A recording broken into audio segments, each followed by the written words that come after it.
Hello दोस्तों, आज है 23 नवंबर 2023 दिन गुरुवार का। आज के मुख्य समाचार, बड़ी खबरें, देश और दुनिया का ताजा अपडेट लेकर हाजिर हो गए हैं। देश के अलग अलग राज्यों की ओर से, सरकारों की ओर से महत्वपूर्ण अपडेट, नए नियम, बड़ी घोषणाएं, बड़े ऐलान की जानकारियां लेंगे। वीडियो को आप पूरा ध्यान से आखिर तक जरूर देखते रहिएगा, बहुत ही काम का अपडेट आपको मिलने वाला है। तो आइए दोस्तों, बिना टाइम विराम किए शुरुआत करते हैं आज की पहली बड़ी खबर। सबसे पहले तो देव उठनी एकादशी 2023 की आपको ढेर सारी शुभकामनाएं, हार्दिक बधाइयां। देव उठनी एकादशी आज है और आज से ही मांगलिक कार्य और शादियों की शुरुआत भी हो जाएगी। ये पर्व हर वर्ष कार्तिक महीने के शुक्ल पक्ष की एकादशी तिथि को मनाया जाता है और आज के दिन भगवान विष्णु जी की विशेष पूजा की जाती है, व्रत भी रखा जाता है। आज व्रत रखने से सुख, समृद्धि और धन की प्राप्ति होती है। ज्योतिष शास्त्र में एकादशी तिथि पर विशेष उपाय करने का भी विधान बताया गया है। अगर आप भी जीवन में व्याप्त दुख और संकट से निजात पाना चाहते हैं तो देव उठनी एकादशी पर यह उपाय आप भी जरूर करें। भगवान विष्णु जी को तुलसी अति प्रिय है,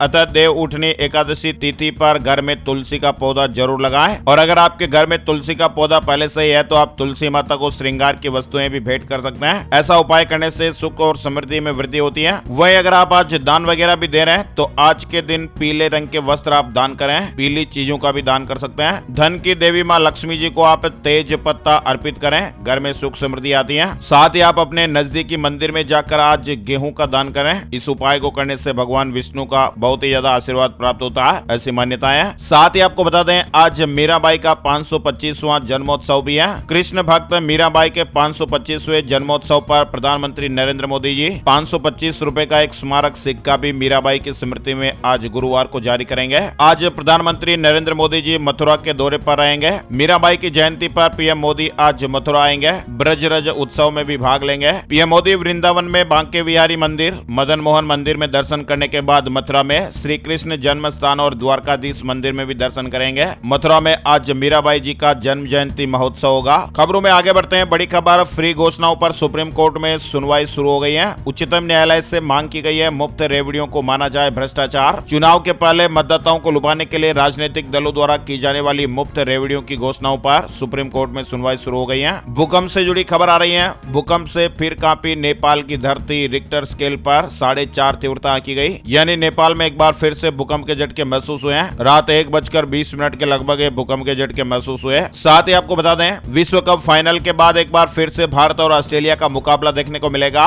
भारत और ऑस्ट्रेलिया के बीच T20 सीरीज का आगाज आज यानी 23 नवंबर से शुरू होने जा रहा है। भारत ने इसके लिए टीम भी घोषित कर दी है। भारत और ऑस्ट्रेलिया के बीच आज 23 नवंबर से ही 5 मैचों की T20 सीरीज खेली जाएगी। सीरीज का पहला मैच विशाखापट्टनम में आयोजित होगा और इस सीरीज के लिए भारत ने सूर्य कुमार यादव को कप्तान बनाया है। ऑस्ट्रेलियाई टीम का कप्तान मैथ्यू वेड को बनाया गया है। अब ये मैच आप कैसे देख पाएंगे? वनडे वर्ल्ड कप 2023 का लाइव मुकाबला आपने डिज्नी प्लस हॉटस्टार पर देखा था, लेकिन आपको बता दें, भारत और ऑस्ट्रेलिया के बीच पहला T20 मैच का लाइव प्रसारण आप स्पोर्ट्स 18 चैनल पर देख सकते हैं। साथ ही इन 5 मैचों की जो लाइव स्ट्रीमिंग है वो जियो सिनेमा ऐप पर भी आप देख पाएंगे। चलिए अपडेट खबर, पुतिन बोले कि रूस और यूक्रेन जंग अब खत्म होनी चाहिए। G20 वर्चुअल समिट में कहा कि हम बातचीत को तैयार हैं। G20 की वर्चुअल समिट के दौरान रूस के राष्ट्रपति व्लादिमीर पुतिन ने लगभग 2 साल से जारी रूस और यूक्रेन जंग खत्म किए जाने का जिक्र किया है। पुतिन ने कहा कि अब यूक्रेन के साथ जंग खत्म करने का समय आ गया है, हम बातचीत के लिए तैयार हैं। हमने कभी भी शांति वार्ता के लिए मना नहीं किया, ये यूक्रेनी कानून के कारण रुकी हुई है। और तो और आपको बता दें, इजरायली संसद ने 4 दिन के सीज फायर को मंजूरी दे दी है और इसके बदले में हमास 50 बंधक छोड़ेगा। नेतन्याहू ने कहा कि संगठन के खात्मे तक जंग नहीं रुकेगी। फिलहाल इजरायल और हमास जंग के बीच कई दिनों से चल रही सीज फायर की डील पर इजरायली संसद ने मुहर लगा दी है। 4 दिन के सीज फायर के प्रस्ताव को पास किया गया है। दिल्ली से जुड़ी बड़ी खबर आ रही है। ग्रेप 4 के नियमों में बदलाव हुआ है। दूसरे राज्यों की बसों पर बैन का नोटिफिकेशन जारी हुआ है। दिल्ली में प्रदूषण से हाल बुरे चल रहे हैं और ऐसे में दिल्ली में प्रदूषण पर काबू पाने के लिए सरकार ने ग्रेप 4 के नियमों में बदलाव किया है। नए नियम के तहत अब दिल्ली में CNG, इलेक्ट्रिक या BS6 डीजल बसों के अलावा दूसरे राज्यों से आने वाली सभी बसों पर रोक लगा दी गई है। बिहार में फैली रहस्यमयी बीमारी, WHO की टीम दौरा करेगी, कोई भी दवा काम नहीं कर पा रही है। विश्व स्वास्थ्य संगठन यानी WHO की एक टीम ने क्षेत्र में रहस्यमयी बीमारी की जांच के लिए बुधवार को बिहार के गया शहर का दौरा किया है। गया के पटवा टोली गांव के 300 से अधिक लोग पिछले कई हफ्तों से बीमार पड़े हुए हैं, जबकि डॉक्टर बीमारी की प्रकृति का पता लगाने में विफल रहे हैं। लोगों ने यह दावा किया कि मरीज बुखार और जोड़ों के दर्द से पीड़ित है, जो लंबे समय से बना हुआ है। स्थानीय लोगों ने इस बीमारी का नाम लंगड़ा बुखार रखा है, क्योंकि मरीज बुखार से तो ठीक हो जाते हैं लेकिन जोड़ों के के दर्द के कारण ठीक से चल नहीं पाते हैं। बीमारी पर नजर रखने के लिए डॉक्टर रंजन कुमार सिंह के नेतृत्व में एक मेडिकल टीम भी गठित की गई है। उड़ीसा में अब खाकी वर्दी में दिखेंगे ट्रांसजेंडर, सीएम पटना के प्रति आभार जताया।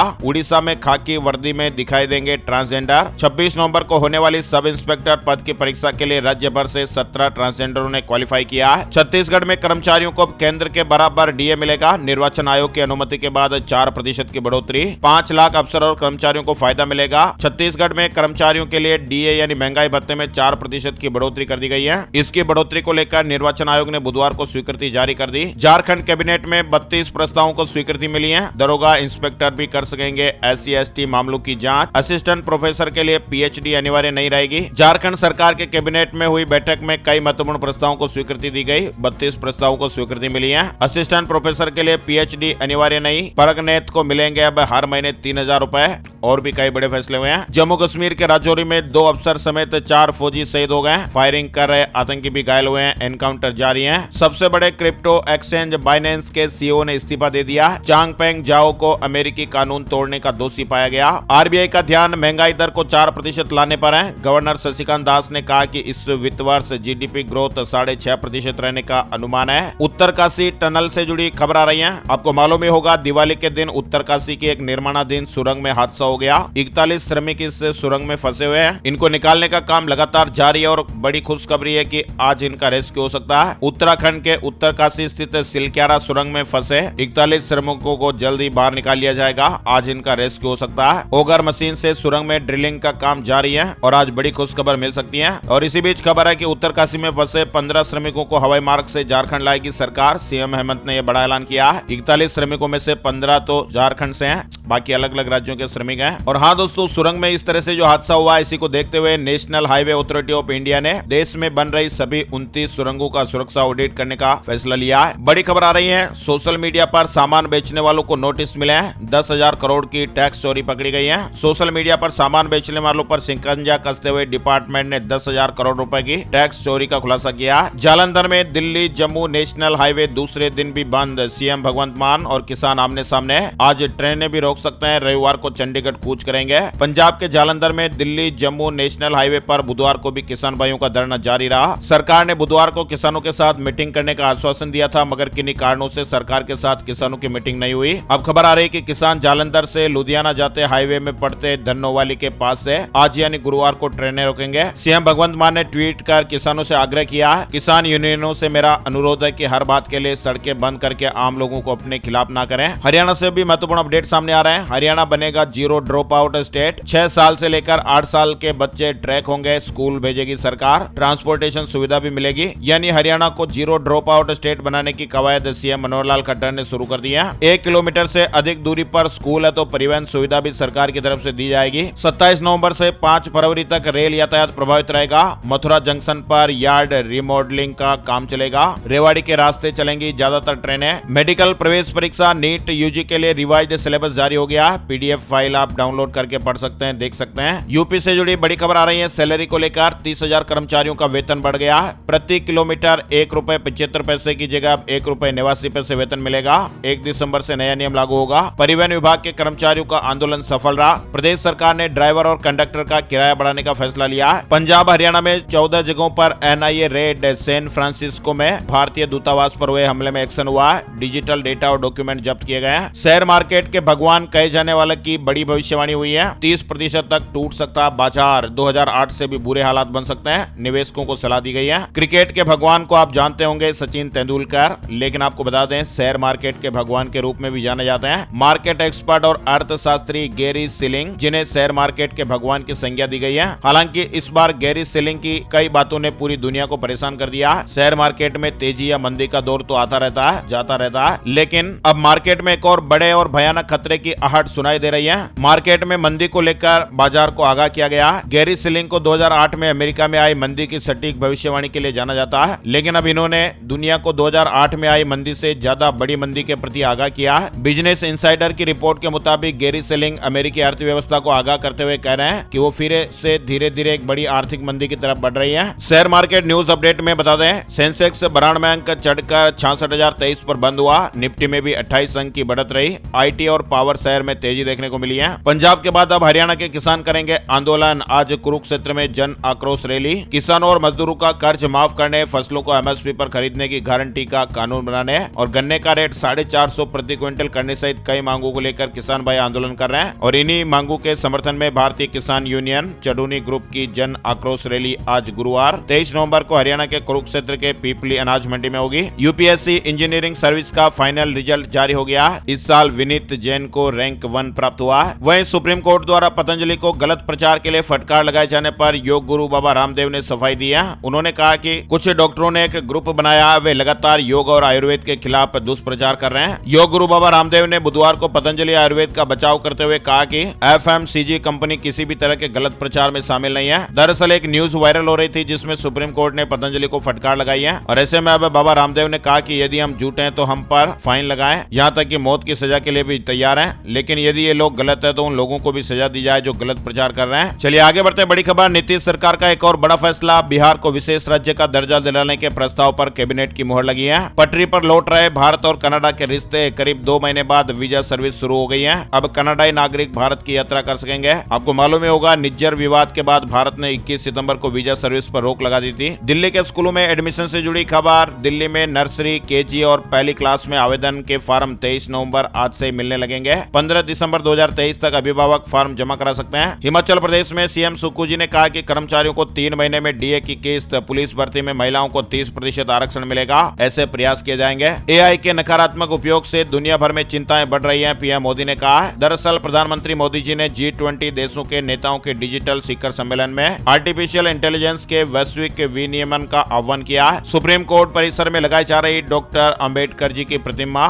संविधान दिवस पर अनावरण होगा। जोमेटो और स्विगी को बड़ा झटका लगा। 750 करोड़ रुपए का जीएसटी नोटिस मिल गया। उत्तर प्रदेश में स्कूलों के बाद अब फर्जी कोचिंग संस्थानों पर नकेल कसने की तैयारी हो रही है। यूपी सरकार ने DIOS से रिपोर्ट मांगी है। वहीं दोस्तों वेदर से जुड़े अपडेट भी आ रहे हैं। दिल्ली में बारिश से मौसम में बदलाव देखने को मिलेगा। दिल्ली NCR के इलाकों में जल्द ही मौसम बदलने वाला है। राष्ट्रीय राजधानी दिल्ली में प्रदूषण से हालात खराब है। बुधवार को वायु गुणवत्ता सूचकांक कई इलाकों में 400 के पार दर्ज हुआ। 22 इलाकों में AQI गंभीर श्रेणी में दर्ज किया गया है। लेकिन अब खबर है कि अगले 2-3 दिनों तक प्रदूषण से राहत मिलने के आसार नहीं है। हालांकि मौसम विभाग की एक भविष्यवाणी से राहत की खबर है। मौसम विभाग ने कहा है कि 27 नवंबर को उत्तर पश्चिमी भारत के मैदानी इलाकों में मौसम बदलेगा और ऐसे में खबर है कि राजस्थान में भी बारिश का अलर्ट है। जयपुर, अजमेर में सर्द हवाओं से सर्दी बढ़ गई है। माउंट आबू में 6 डिग्री पर आया पारा। मौसम केंद्र जयपुर के अनुसार 27 नवंबर को एक नया सिस्टम उत्तर भारत में एक्टिव होगा, जिसके असर से राजस्थान के कुछ इलाकों में भी बादल छाए रहने के साथ ही हल्की बारिश या बूंदाबांदी हो सकती है। इस सिस्टम के बाद राजस्थान में तापमान और गिरेगा और सर्दी बढ़ जाएगी। उत्तर प्रदेश के स्कूलों में सख्ती से लागू होगा नया नियम। अध्यापकों का वेतन कटना तय। 7 जिलों से स्पष्टीकरण मांगा गया है। ड्राइविंग लाइसेंस के मुद्दे पर क्या कानून में बदलाव की जरूरत है? सुप्रीम कोर्ट ने केंद्र को समीक्षा करने के निर्देश दिए हैं। मध्य प्रदेश में तेल के नाम पर बड़ा खेल हुआ। बिजनेसमैन ने फर्जी कंपनी बनाकर 200 करोड़ का घोटाला कर दिया। जांच में कई हैरान कर देने वाले खुलासे हुए हैं। कोई सोया कंपनी के मालिक है जिन्होंने 200 करोड़ रुपए का घोटाला किया है। मध्य प्रदेश के नीमच जिले से ये जुड़ी बड़ी खबर है। वहीं बिहार के 94 लाख परिवारों को 2-2 लाख रुपए मिलेंगे। हर महीने 6,000 रुपए से कम आय वाले परिवारों को इस योजना का लाभ दिया जाएगा और इसके लिए ऑनलाइन आवेदन जल्दी शुरू होंगे, ऐसी खबरें हैं। बात कर लेते हैं gold price today, silver price today, सोने चांदी के भाव। सोने और चांदी की कीमतों में उछाल देखने को मिला है। बुधवार सुबह सोने का भाव 61,511 रुपए प्रति 10 ग्राम पर रहा। वहीं चांदी का भाव 73,240 रुपए प्रति किलोग्राम पर रहा। IBJ की ऑफिशियल वेबसाइट पर आप विस्तृत डिटेल देख सकते हैं। बात कर लेते हैं मौसम की जानकारी वेदर न्यूज टुडे में। संपूर्ण भारत का आज 23 नवंबर 2023 का मौसम पूर्वानुमान। मौसम की जानकारी का ताजा अपडेट आया। स्काईमेट वेदर अपडेट के मुताबिक अगले 24 घंटों के दौरान तमिलनाडु और केरल में हल्की से मध्यम बारिश के साथ ही कुछ स्थानों पर भारी बारिश हो सकती है। लक्षद्वीप और दक्षिणी कर्नाटक में हल्की से मध्यम बारिश होने का अनुमान है। तटीय आंध्र प्रदेश, तटीय उड़ीसा और दक्षिणी छत्तीसगढ़ में हल्की बारिश होने का अनुमान है। गोवा, दक्षिणी कोंकण और गोवा के साथ साथ दक्षिणी मध्य महाराष्ट्र में भी हल्की बारिश हो सकती है। पश्चिमी हिमालय पर छिटपुट हल्की बारिश होने का अनुमान है। आज के मुख्य समाचार ब्रेकिंग न्यूज अपडेट में फिलहाल बस इतनी खबरें। अगर आप ऐसी काम की ताजा खबरों का अपडेट वीडियो हर रोज देखते रहना चाहते हैं तो इस वीडियो को आप एक बार लाइक जरूर कर दीजिएगा और एक बार इस वीडियो को आप फेसबुक और व्हाट्सएप पर भी जरूर शेयर कर दीजिएगा। ये बिल्कुल फ्री में होता है दोस्तों, ताकि आपके मोबाइल पर ताजा खबरों का अपडेट आपको हमेशा दिखाई देता रहेगा। वीडियो पूरा देखने के लिए आपका दिल से शुक्रिया और धन्यवाद। जय हिंद, जय भारत, वंदे मातरम।